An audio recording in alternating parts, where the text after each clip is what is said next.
So hello, welcome back. So in this video, we are going to cover a very interesting topic, which is cloud computing. So cloud computing क्या होता है और इसमें कौन कौन से कॉन्सेप्ट्स आते हैं, इसके अंदर स्केलेबिलिटी क्या होती है, रिलायबिलिटी क्या होती है।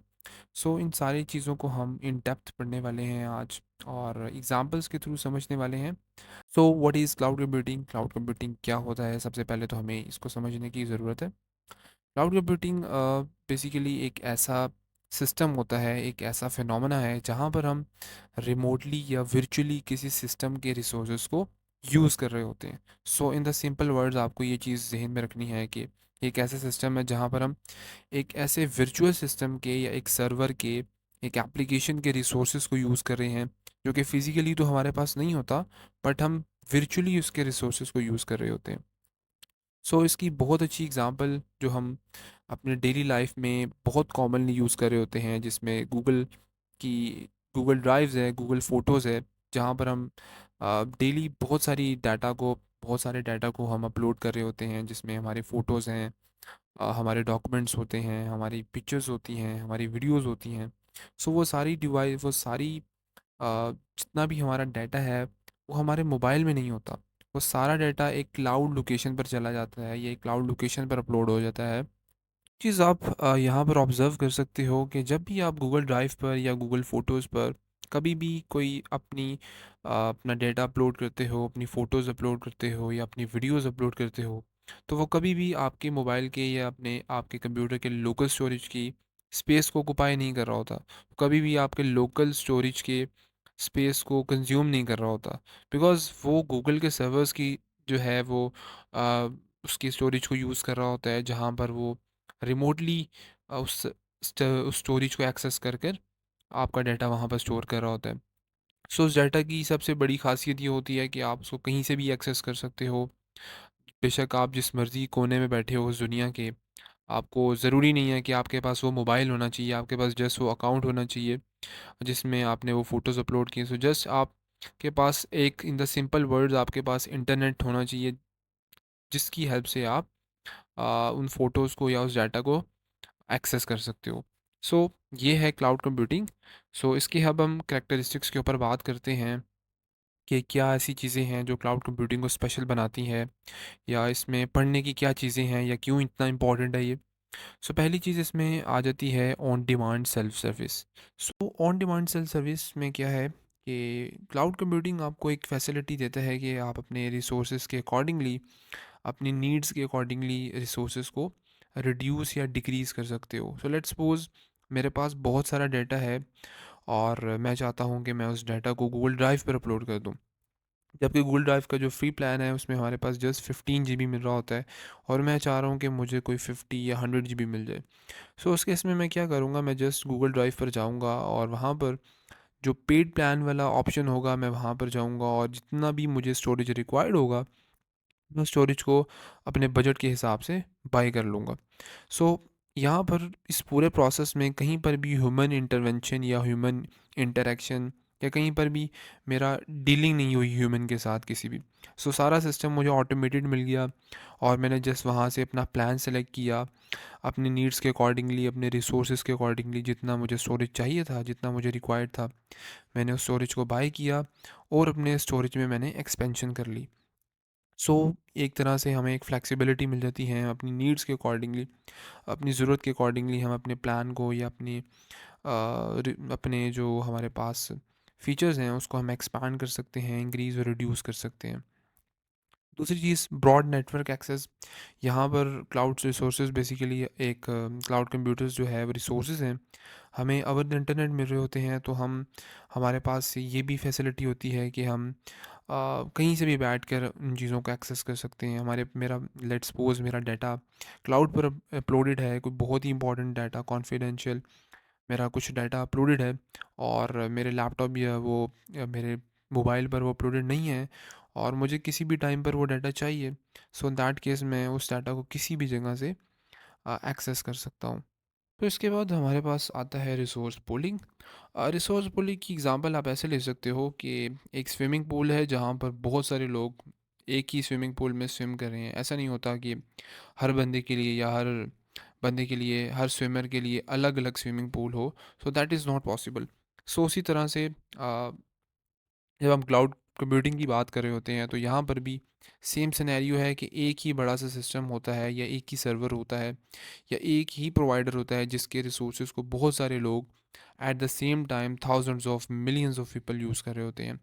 और उनके रिसोर्सेज में भी डिफरेंस हो सकता है, मे बी एक बंदा 10 GB यूज़ कर रहा हो किसी क्लाउड प्रोवाइडर का, क्या पता एक बंदा 100 GB यूटिलाइज कर रहा हो। So based on the needs हर बंदा अपने अकॉर्डिंगली उसके रिसोर्स को यूज़ कर रहा होता है।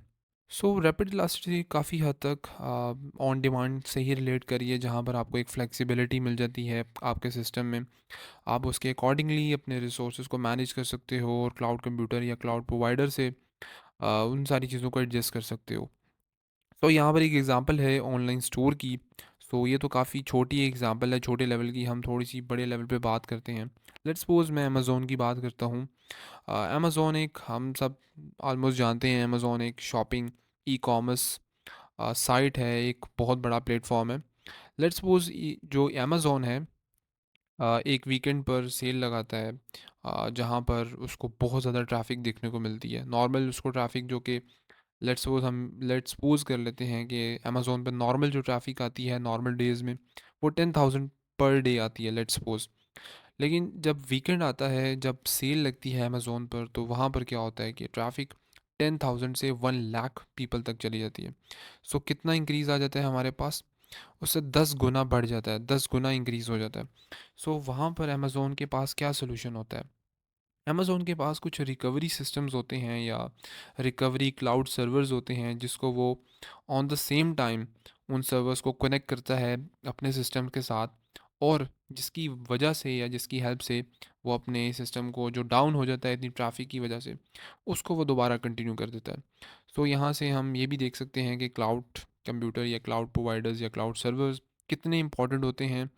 कि अगर कोई हमारे पास एक सडन ट्रैफ़िक आ गई है केस में, तो हमने उसको कैसे क्लाउड सर्वर से कनेक्ट करके उसकी उसकी मेमोरी को हमने इंक्रीज़ करवाया या उसकी होस्टिंग को एक्सपैंड किया। तो इस तरह से हमने जो है उस प्रॉब्लम को सॉल्व कर लिया। सो इसके बाद हमारे पास मैयड सर्विस आता है। मैयड सर्विस ऑलमोस्ट रिलेटेड टू ये फ्लेक्सिबिलिटी की ही ऑलमोस्ट फैक्टर पे बात हो रही है, जहाँ पर हमारे पास हमारे पास ये फ्लेक्सिबिलिटी होती है कि हम उतना ही पे करेंगे जितनी हमने रिसोर्सेज को यूज़ किया है। लेट्स सपोज मैं गूगल ड्राइव के 50 GB को यूटिलाइज़ करता हूँ, तो आई विल जस्ट पे फॉर 50 GB के लिए ही मैं पे करूँगा। सो ऐसा नहीं हो सकता कि मैं उसके 50 GB के प्लान को जो है वो बाय करूँ और मुझे जो है वो 100 GB का पे करना पड़े। सो मेरे पास एक फ्लेक्सिबिलिटी होती है कि मैं अपने अकॉर्डिंगली सबसे पहले तो मैं प्लान को एडजस्ट कर सकता हूँ, और फिर उसके अकॉर्डिंगली मैं अपने जो अपनी जो हम मेरा बिल है मैं उसके अकॉर्डिंगली उसको पे कर सकता हूँ। सो लास्ट पर हमारे पास सिक्योरिटी का फैक्टर आ जाता है, जो कि क्लाउड प्रोवाइडर्स जिसमें एक अहम रोल प्ले करते हैं। और क्लाउड प्रोवाइडर्स की जो एक मशहूर या एक फेमस क्लाउड प्रोवाइडर्स हमें एक फास्ट या एक सेफ रॉबस्ट सिक्योरिटी प्रोवाइड करते हैं। एक अच्छा इनका जो है प्रोटेक्शन सिस्टम होता है, जिसकी वजह से बड़ी बड़ी कंपनीज, बड़ी बड़ी फिल्म्स अपने डाटा को क्लाउड सर्वर्स के साथ अटैच करते हैं या क्लाउड सर्वर्स को यूज़ करते हैं in spite of their own systems. So एक तरह से क्लाउड हमें एक अच्छी सिक्योरिटी प्रोवाइड करता है, बिकॉज उसके पास एक अच्छे फायर वॉल्स होते हैं, अच्छे इंक्रिप्शन मेथड्स होते हैं, अच्छे जो है वो साइबर सिस्टम्स होते हैं, साइबर सिक्योरिटी एनालिस्ट होते हैं। सो जिसकी मदद से, जिसकी हेल्प से वो बड़े से डाटा को सेव रखते हैं और हमें एक सेफ प्लेटफॉर्म देते हैं जहाँ पर अपना डाटा जो है वो सेव रख सकते हैं। सो यहाँ पर हमारे पास कुछ सर्विस मॉडल्स आ जाते हैं जिनको समझना आई थिंक बहुत इंपॉर्टेंट है जब हम क्लाउड कंप्यूटिंग की बात कर रहे होते हैं। तो पहला मॉडल हमारे पास आता है इंफ्रास्ट्रक्चर एज अ सर्विस, जिसको हम एस भी कहते हैं या IaaS भी कहते हैं। सो ये एक ऐसा सिस्टम होता है जहाँ पर हम कंप्यूटर के रिसोर्सेज को एज अ रेंट ले रहे होते हैं, या कुछ स्टोरेज को हम एज अ रेंट बाय कर रहे होते हैं, एज अ रेंट उसको ले रहे होते हैं, और फिर हम उस यूजेज के अकॉर्डिंगली उसको हम पे कर रहे होते हैं। अगर मैं इसको ईज़ी एग्ज़ाम्पल के थ्रू आपको समझाऊँ कि इंफ्रास्ट्रक्चर एज़ अ सर्विस में एग्ज़ैक्टली क्या होता है, सो इसकी एग्ज़ाम्पल ऐसे ले सकते हो कि एक बंदा है और वो चाहता है कि मैं एक बेकरी बनाऊँ, और उस बेकरी के लिए वो जितनी भी बड़ी-बड़ी मशीन्स हैं, जितनी भी बड़ी-बड़ी रिक्वायरमेंट्स हैं, ओवन है, कुकिंग रेंज है, या वो सारी चीज़ें जो है वो एज़ अ रेंट बाय कर लेता है, एज़ अ रेंट ले लेता है, जो कि उसको खुद से बाय नहीं करनी पड़ती, बिकॉज़ उसके पास इतना बजट नहीं है कि वो उन मशीन्स को बाय करे। और फिर उसके बाद जितनी भी उसके अंदर इंग्रेडिएंट्स उसको चाहिए होते हैं उस बेकरी की जितनी भी प्रोडक्ट्स बनाने के लिए, जिसमें फ्लोर है, जिसमें शुगर है, ये सारी चीज़ें वो खुद अपने ओन पे बाय करता है अकॉर्डिंग टू हिज रिक्वायरमेंट्स कि उसने क्या क्या बनाना है। फिर वो इन दोनों चीज़ों को यूज़ करके जब उसके पास एक सेटअप कंप्लीट हो जाता है बेकरी का, तो वो क्या करता है अपने रिकॉर्ड अपने रिसोर्सेज के हिसाब से या अपनी डिमांड्स के हिसाब से अपनी प्रोडक्शन करता है या अपनी बेकरी पर काम करता है। सो इसकी एग्ज़ाम्पल जो है, ये वाली एग्ज़ाम्पल आप आईएएस की ले सकते हो, आईएएस की, जहाँ पर आपको एक बेसिक सा इंफ्रास्ट्रक्चर प्रोवाइड कर दिया जाता है जिसकी बेस पर आप अपना सिस्टम क्रिएट कर रहे होते हो या डिप्लॉय कर रहे होते हो, और उसी के ऊपर ही आप फर्दर मेंटेनेंस का काम कर रहे होते हो या ऑपरेशंस कर रहे होते हो। तो इसकी बहुत अच्छी एग्ज़ाम्पल अमेज़ॉन वेब सर्विसेज है, एडब्ल्यूएस, जो कि हमें एग्जैक्टली ऐसा ही सर्विस प्रोवाइड करता है। एक इंफ्रास्ट्रक्चर हमें दे देता है, और फिर उसके अंदर हम अपनी चेंजेस करके, अपने डिप्लॉयमेंट्स करके, अपने सिस्टम को इंस्टॉल करके उसके अकॉर्डिंगली मैनेज करते हैं, और इस तरह से हमारा एक मॉडल क्रिएट हो जाता है। सो जैसे हमने इंफ्रास्ट्रक्चर एज अ सर्विस की बात की, इसी तरह हमारे पास एक और सर्विस मॉडल भी है जो कि प्लेटफॉर्म एज अ सर्विस कहलाता है।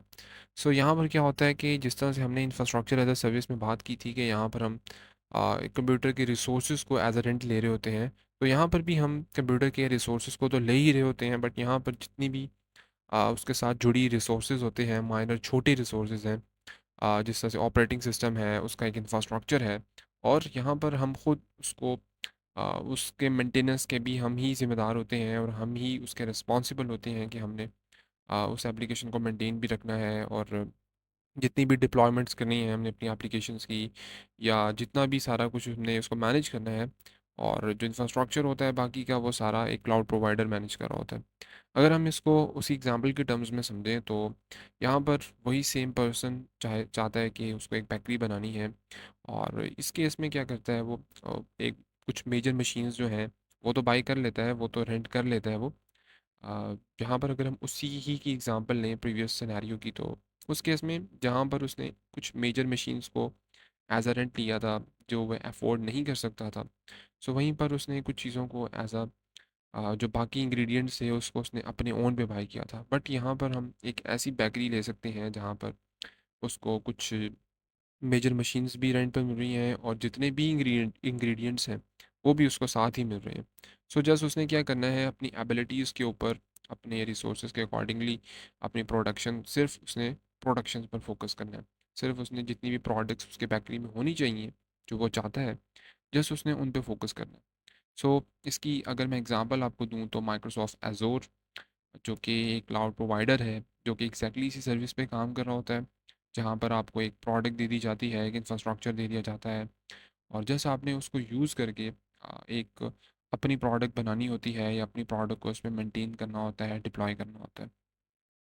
सो लास्ट पर हमारे पास SaaS आता है, जिसको हम सॉफ्टवेयर एज अ सर्विस कहते हैं।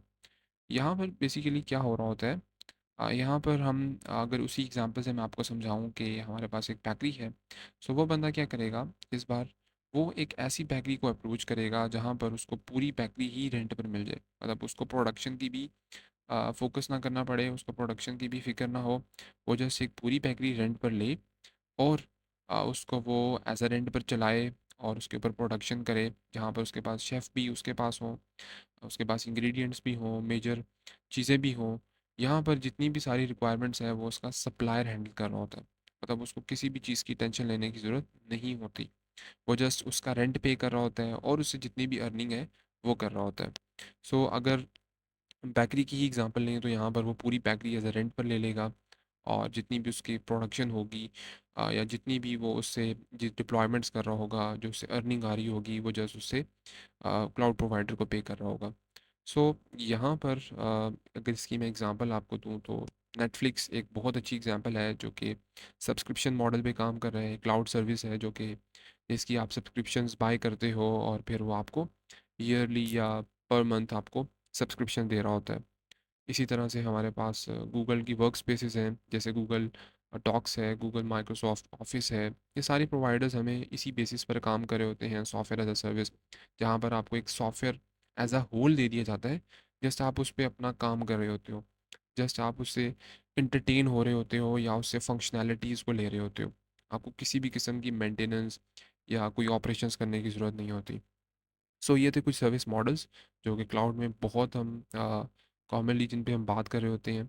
सो नेक्स्ट, सो हमारे पास अगर हम डिप्लॉयमेंट मेथड्स की बात करें तो बेसिकली 4 डिप्लॉयमेंट मेथड्स हैं जिनके थ्रू हम अपने सिस्टम्स को क्लाउड पर डिप्लॉय कर सकते हैं। वो 4 कौन कौन से हैं? यहाँ पर हमारे पास जो सबसे पहला क्लाउड डिप्लॉयमेंट मेथड है वो है पब्लिक क्लाउड। पब्लिक क्लाउड एक ऐसा मेथड है जहाँ पर हम एक पब्लिकली क्लाउड को एक्सेस कर रहे होते हैं, जहाँ पर बहुत सारे लोगों का डाटा होता है। और उनके हम रिसोर्सेज को यूज़ कर रहे होते हैं, जैसे अमेज़ॉन वेब सर्विसेज हो गया, माइक्रोसॉफ्ट अजूर हो गया, गूगल क्लाउड प्लेटफॉर्म्स हो गए। सारे पब्लिकली हैं जिनको बहुत सारे लोग एक्सेस कर पा रहे हैं, बहुत सारे लोग सेम पर्पस के लिए या मल्टीपल पर्पस के लिए यूज़ कर रहे हैं। सो नेक्स्ट पे हमारे पास प्राइवेट क्लाउड आ जाता है। सो नेक्स्ट पे हमारे पास प्राइवेट क्लाउड आ जाता है। प्राइवेट क्लाउड के नाम से ही हमें समझ आ रहा है कि इसमें कुछ प्राइवेट है।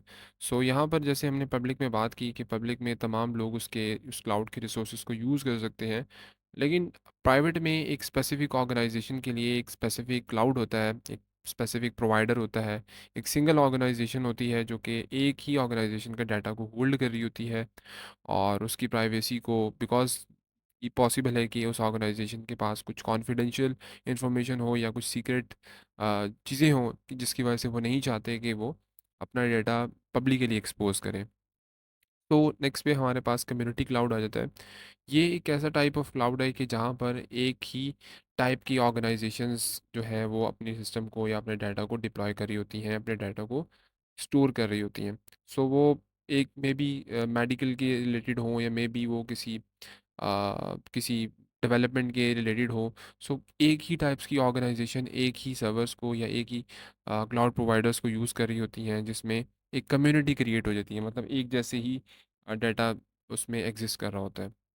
सो नेक्स्ट पे हमारे पास हाइब्रिड क्लाउड आ जाता है। हाइब्रिड क्लाउड कम्बिनेशन होता है पब्लिक और प्राइवेट क्लाउड का, जिसमें हमारे पास दोनों रिसोर्सेज आ जाते हैं, हम दोनों की के एडवांटेजेस को यूज़ कर रहे होते हैं। पब्लिकली हमारे पास स्केलेबिलिटी आ जाती है, कॉस्ट इफेक्टिवनेस भी आ जाती है उसमें, और प्राइवेट में हमारे पास उस डाटा की सिक्रेसी थोड़ी सी बढ़ जाती है, हम उसको मज़ीद प्रोटेक्टेड लेयर में ले जाते हैं। सो हाइब्रिड मॉडल इस तरह से हमें एक एडवांटेज देता है, जिसे हम दोनों के एडवांटेज को अवेल कर सकते हैं। सो नेक्स्ट पे हमारे पास जो है वो स्केलेबिलिटी एंड रिलायबिलिटी है। स्केलेबिलिटी किसी भी क्लाउड कंप्यूटिंग की हम उस चीज़ को कहते हैं कि जब भी क्लाउड कंप्यूटिंग में या क्लाउड सर्वर्स में हमारे पास एक सडन लोड आ जाए या सडन ट्रैफिक आ जाए, तो वो उस केस में क्या बिहेव करती है, या उस केस में वो कैसे अपने उस लोड को उस बर्डन को या उस लोड को कैसे वो हैंडल करती है। सो यहाँ पे 3 टाइप की स्केलेबिलिटीज़ के ऊपर बात की गई है, जिसमें वर्टिकल स्केलेबिलिटी है, हॉरिजॉन्टल स्केलेबिलिटी है, देन डायगोनल स्केलेबिलिटी है। बट यहाँ पर हम सिर्फ 2 स्केलेबिलिटीज़ के ऊपर बात करेंगे, वर्टिकल एंड हॉरिजॉन्टल। तो ये दोनों क्या होती हैं और एग्जैक्टली इसमें क्या हो रहा होता है, इसको हम चल के देखते हैं। वर्टिकल स्केलेबिलिटी में हम स्केल अप जिसको भी कहा जाता है, यहाँ पर हम वर्टिकली स्केल कर रहे होते हैं अपने सिस्टम को।